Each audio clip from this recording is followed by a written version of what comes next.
Southern California is no stranger to wildfires, but last week's infernos in Los Angeles were a wake-up call.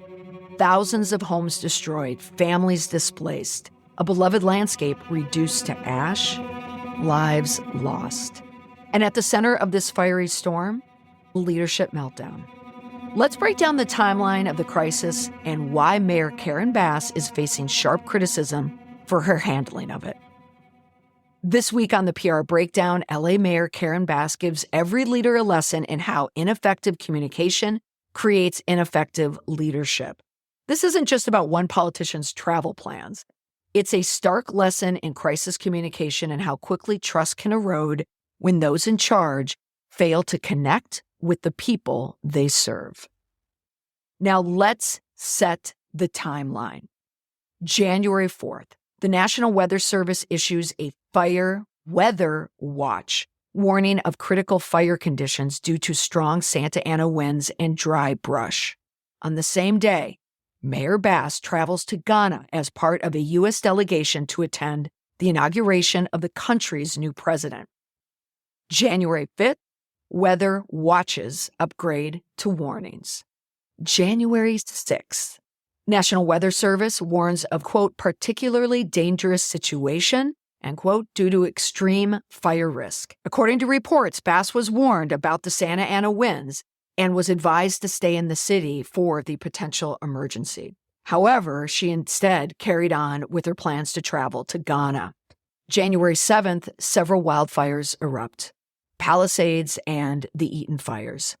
Also on January 7th, Bass declares a state of emergency. From Ghana, January 8th, 24 hours later, Bass returns to LA and surveys the fire damage with Governor Gavin Newsom. January 9th, the numbers. Palisades fire burns over 23,000 acres. Eaton fire burns over 14,000 acres. Now, of all the luck, Mayor Karen Bass out of the country when the disaster hits. That left a void in leadership, just when Angelenos needed it most. So let's dissect her handling of the LA wildfires via communications to understand how even well-intentioned leaders can make critical mistakes in moments of crisis. And more importantly, I'll lay out a roadmap for effective crisis communication. It's important to remember that when a disaster strikes, clear, honest, empathetic communication isn't just good PR. It can be the difference between chaos and a coordinated, effective response. Now, here's why Bass lost trust with stakeholders during this crisis. Number one was her absence. The international travel during emergency. It reminded me of South Carolina Governor, I'm pulling this from the top of my head, Mark Sanford. I don't know the year, but several years ago, when he was called out, married, Mark Sanford, was called out for going to Argentina. Do you remember that? And it turns out he was with his girlfriend, but he said he was backpacking by himself while his wife stayed at their home on Sullivan's Island in South Carolina with her kids. And she had no idea what was going on. But then everybody found out what was going on.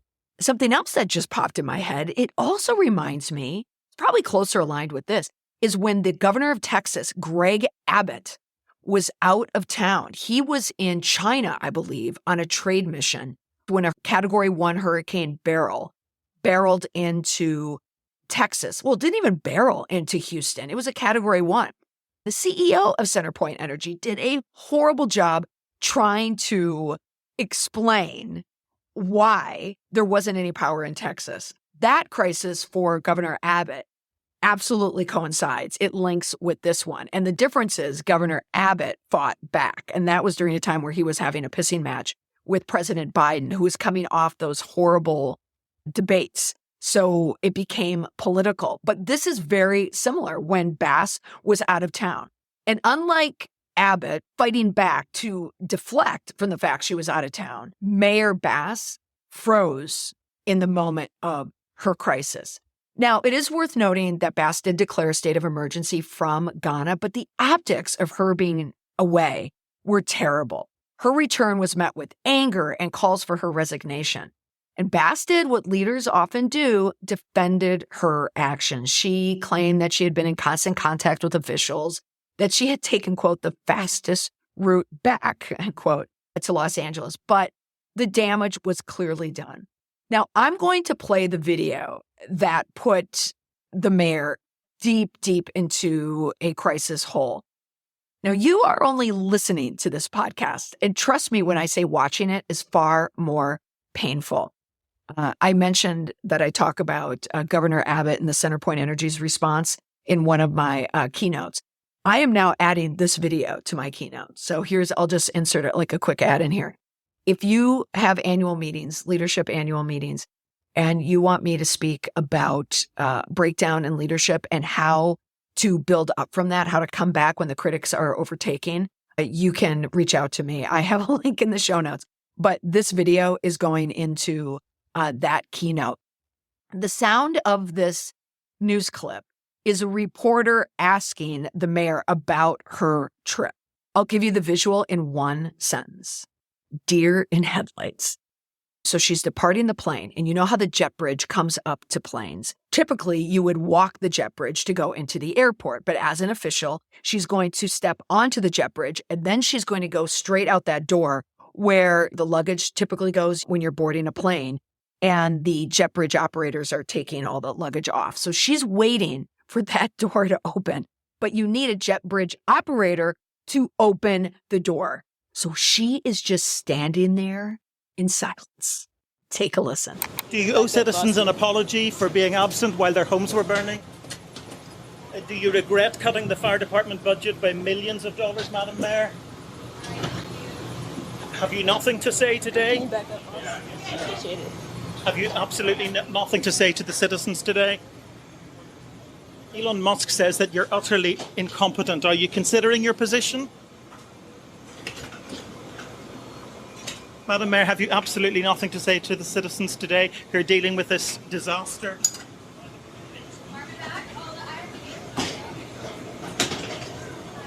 No apology for them? Do you think you should have been visiting Ghana while this was unfolding back home?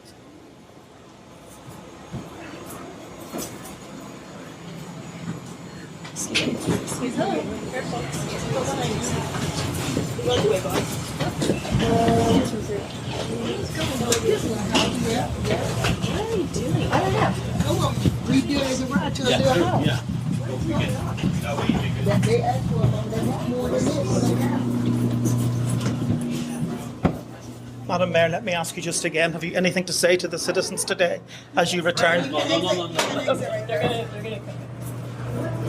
Ma'am, hold on 1 second. Madam Mayor, just a few words for the citizens today as you return to deal with the catastrophe. Can you take this down?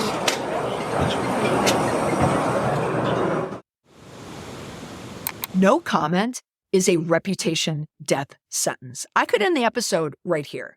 Bass had over 7,000 miles on that plane flying back from Ghana to LAX to come up with a statement from the jetway. She had to have staffers on that plane with her. She had her jacket, so clearly she must have known, or a staffer said, Madam Mayor, here's your jacket to put on when you come off the flight. Like, she knew she was going to be photographed. You would have to know the questions were going to be there as well. Now, one of the reasons why she likely was silenced is because since this crisis happened, and this is what happens in a crisis, people start digging. There was a 2021 interview with the New York Times that resurfaced in which she said, quote, "If I win the election, not only would I, of course, live here, but I also would not travel internationally. The only places I would go would be D.C., Sacramento, San Francisco, and New York in relation to L.A., end quote. And the trip to Ghana, that was her 5th international trip, her 5th. She clearly wasn't expecting the ambush on the jet bridge, but how could you not? With all the criticism mounting on Bass from the trip to Ghana, things went from bad to worse. Now, typically in a crisis, leaders will already have some fault lines that will contribute to the erosion of trust. For Bass, in 2024, she had slashed the LA Fire Department's, the LAFD's budget by $17.5 million. So, of course, critics come out and they started arguing that these cuts hampered the city's fire response. And then people on social media chime in with their public opinion. Critics at the time warned that the city would not be able to afford these types of contracts because they would make for significant budget cuts to basic services like the fire department. So the timing of the budget cuts added to that erosion. Number 3, the credibility is clearly in question. The criticism has started. She's on the trip. She's gone back on her word. The policies contributed to the chaos of the lack of water in the fire hydrants to fight the blazes. Naturally, online, people are going to speculate and they're going to say it's the decision that she cut the LAFD's funds. So now Bass is in a position where she has to defend these reductions. Now, does it mean she made a mistake in these reductions? Well, that's up for the people in Los Angeles to determine. However, leaders are allowed to make their decisions, even if they're unpopular decisions. You just have to specify why it was made. Sometimes decisions are tough decisions. That's the type of language that leaders should put out there when they are dealing with this type of issue in the throes of a crisis. Also, the luck, she had someone who was directly contradicting her and was a member of her team, and that is the LAFD chief, Kristen Crowley. She was not afraid to go on camera and speak about what the cuts did. Did the city of Los Angeles fail you and your department and our city? It's my job to stand up as a chief and exactly say justifiably what the fire department needs to operate to meet the demands of the community. Did they fail you? That is our job, and I tell you, that's why I'm here. So let's get us what we need so our firefighters can do their jobs. Did they fail you? Yes. Ouch. When you have your fire chief directly contradicting you, that is creating a firestorm within the firestorm. That was bold leadership on the fire chief's part to do that. Put her job at great risk. This is the point the critics come out, and the critics are vocal. They're talking to reporters. They're on social media. The criticism mixes with public opinion. And where do we get public opinion? Of course, on social media. Then you get celebrities chiming in, like a Kardashian, of course. Khloe says on Instagram, quote, "I stand by you, Chief Crowley," 4 bangers. Mayor Bass, you are a joke, 4 bangers. That type of criticism, it doesn't matter if it's from a Kardashian, that type of criticism, starting with the letter K, matters because the Kardashians have followers. The press is going to pull any type of commentary by celebrities. It just adds to the criticism and it erodes the trust. With the erosion in trust comes the retaliation. That's when people, the public, they start to stand up and they demand justice. At the time, there was an online petition. At the time of this recording, there are over 134,000 names calling for the resignation of the mayor. I often get asked in these situations, do these petitions work? Well, boards don't determine to fire leaders and people don't get fired directly because of a petition. My goodness, could you imagine if that would be the reason? However, it's a metric that the press can use and put in their stories. It's a scientific measurement. If there are over 134,000 verified names, now we have verified evidence that at least 134,000 people want this woman gone. Next, broken promises, broken leadership. The criticism of the mayor and her response to the wildfires continued to grow. The broken promise of stating she was not going to travel, the potential broken promises with the LA Fire Department that the chief was calling her out for. Broken promises in leadership also can be a death knell to leadership. Next, it's deflecting responsibility. Instead of acknowledging the public's concerns about her absence or the impact of her budget cuts. Can you address the criticism now over the budget issue and the slashing, $17 million slashing I think if you go back and look at the reductions that were made, There were no reductions that were made that would have impacted the situation that we were dealing with over the last couple of days. And then there was a little bit of confusion because money was allocated to be distributed later on, which was actually going to support salaries and other parts of the fire department that were distributed a little later. In defense of Mayor Bass and anyone else standing before a press conference, I used to do press conference training for officials when I was at FEMA.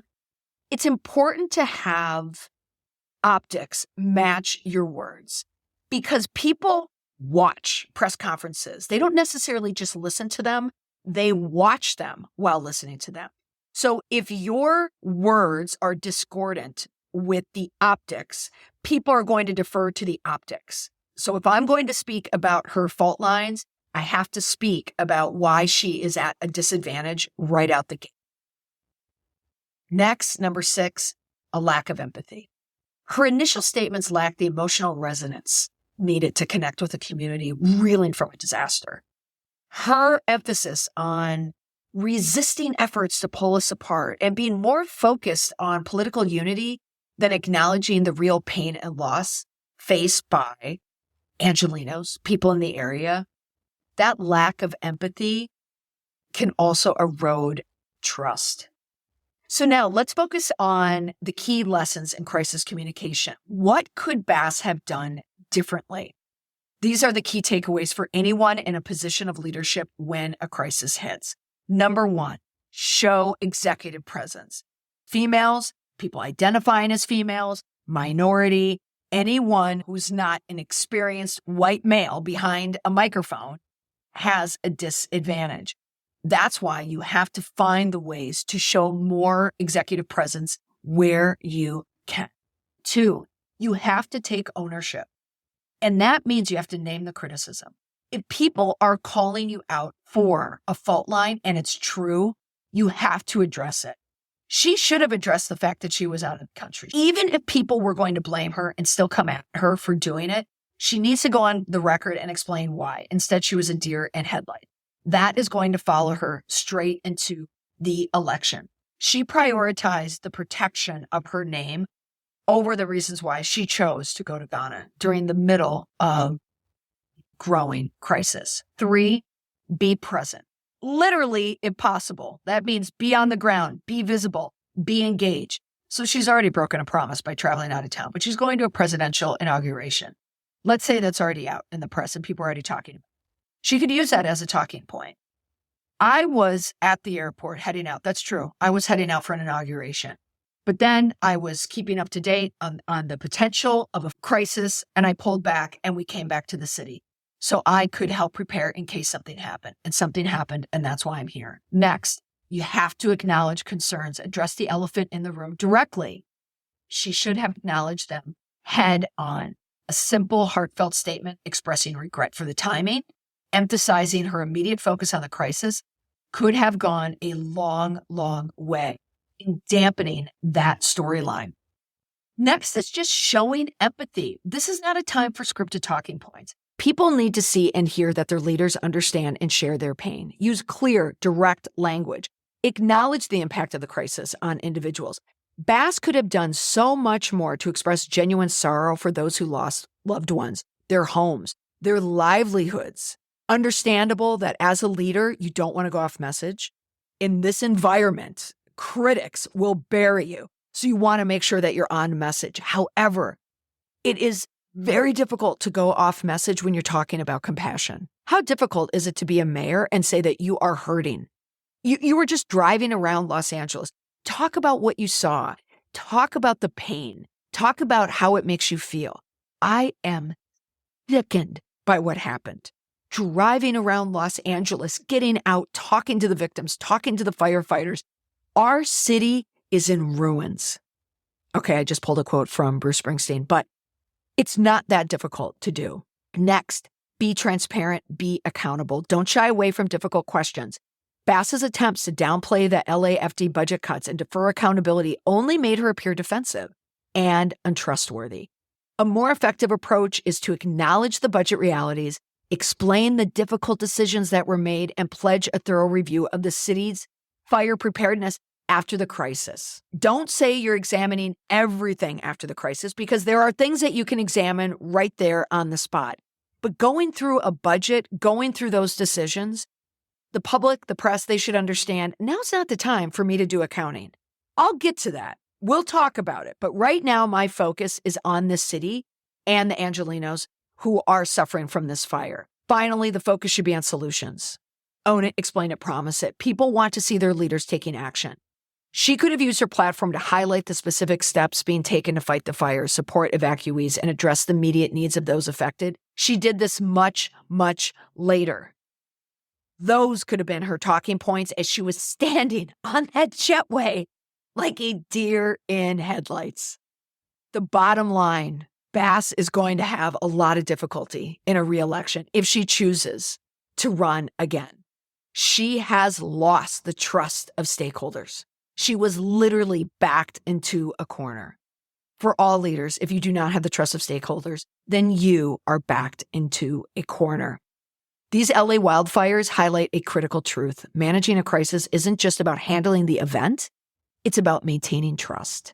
Effective leaders communicate clearly, empathize deeply, and take accountability. Did you enjoy this background? Well, then I encourage you to subscribe, leave a review, and share with your network of fellow communicators and anyone else who's listening to this podcast. So follow me on social media for more insights into PR strategies and crisis communication. It could come from celebrities, it could come from leaders, but I promise you it's always going to be ripped from the headlines. Thanks for listening. Come back for next week's big story. Bye for now.